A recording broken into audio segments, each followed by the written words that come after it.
Saudara, polisi menetapkan tersangka baru dalam kasus tewasnya mahasiswa UGM Argo Eriko Afandi. Tersangka baru disebut melakukan upaya perintangan penyidikan dengan mengganti plat mobil pelaku. Selain menetapkan Kristiano Tarigan sebagai tersangka tunggal dalam kasus kecelakaan lalu lintas yang menewaskan mahasiswa Fakultas Hukum UGM Argo Eriko Afandi, polisi juga menetapkan seorang tersangka baru dalam kasus perintangan penyidikan.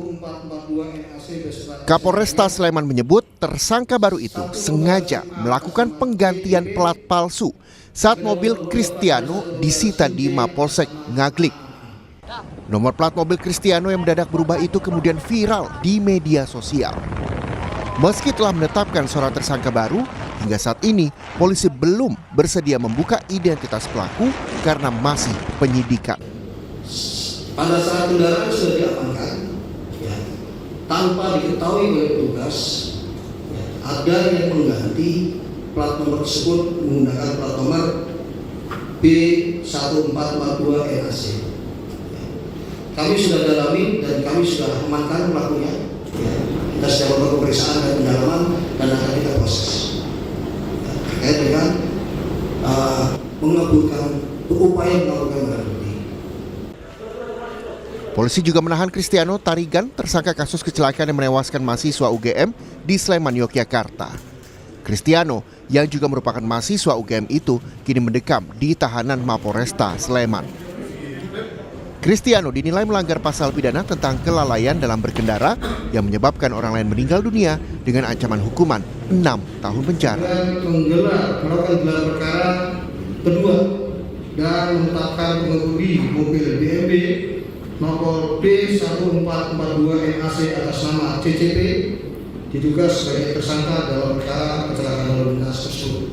Dan ancaman yang kita terapkan yaitu pasal 310 ayat 4 Undang-Undang Nomor 22 Tahun 2009 tentang lalu lintas angkutan jalan mengatur tentang sanksi pidana bagi setiap orang yang mengemudikan kendaraan bermotor dan karena kelalaiannya mengakibatkan orang lain meninggal dunia. Pusat Konsultasi dan Bantuan Hukum Universitas Gadjah Mada ditunjuk menjadi kuasa hukum bagi keluarga almarhum Argo Eriko Afandi. Tim langsung mendampingi ibu korban dalam proses pemeriksaan polisi yang dilakukan secara tertutup di kampus FH UGM. Wakil Dekan 3 FH UGM menyebut keluarga almarhum masih berkomitmen menyelesaikan kasus kecelakaan ini melalui jalur hukum. Membantu proses ini sampai selesai yang akan dibantu oleh Pusat Konsultasi dan Bantuan Hukum Fakultas Hukum UGM. Artinya tidak ada ruang untuk kekeluargaan gitu, nggak ada, Pak? Damai itu nggak ada, Pak?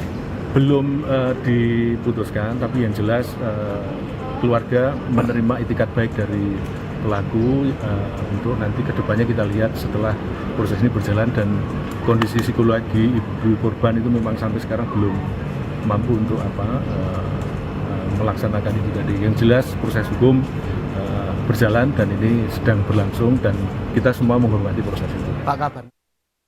Ungkapan duka cita terus mengalir untuk Argo. Teman-teman Argo sesama mahasiswa terus berdatangan dan meletakkan bunga di bawah patung Dewi Keadilan di halaman Fakultas Hukum UGM. Mereka berharap kasus kecelakaan yang menewaskan Argo dapat diusut secara tegak dan adil. Ini kami sebagai mahasiswa Universitas Gadjah Mada juga turut berduka cita atas wafatnya rekan kami Argo. Harapannya dari kami mahasiswa sendiri juga semoga keadilan bisa menjemput Argo, yang mana semoga Argo mendapat keadilan yang seadil-adilnya di sini. Karangan bunga ucapan duka cita juga memenuhi kediaman almarhum Argo Eriko di Cilodong, Depok, Jawa Barat. Tak hanya bagi keluarga, kepergian Argo membawa duka mendalam bagi kerabat dan sahabat almarhum. Argo sebelumnya tewas akibat kecelakaan lalu lintas di Sleman, Yogyakarta, Sabtu 24 Mei lalu. Sepeda motor yang dikendarainya ditabrak mobil jenis sedan yang dikemudikan Kristiano Tarigan, mahasiswa Ilmu Ekonomi, Fakultas Ekonomika dan Bisnis UGM. Penabrak Argo kini telah ditetapkan tersangka dan ditahan di Mapolresta Sleman. Tim Liputan, Kompas TV.